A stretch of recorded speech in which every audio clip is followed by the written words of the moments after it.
assets are exempt from Medicaid? In Medicaid, when somebody applies for Medicaid, Medicaid's going to determine what they have in countable assets. And countable assets are going to be everything except for the exempt assets.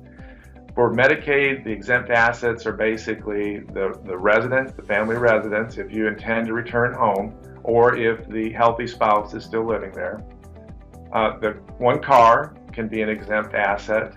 Prepaid funeral expenses can be an exempt asset as well.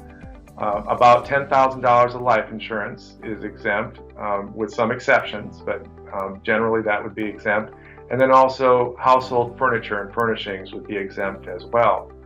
Pretty much everything else is going to be countable. That would include bank accounts, IRAs, other pieces of real estate, stocks and bonds.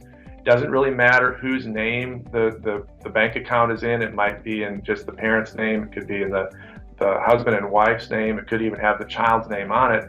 Those would all be countable assets.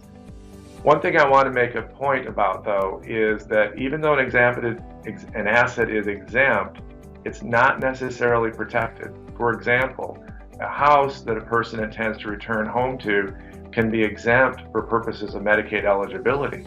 But if we're dealing with a single person in a nursing home who owns a house, is on Medicaid, if they die, then the house is not protected. Medicaid can come back in and take that house through Medicaid estate recovery. So it's important to understand that as you're considering your Medicaid planning and whether to apply for Medicaid, that you understand not just what is exempt, but also what is protected and how do you go about protecting those assets against Medicaid estate recovery.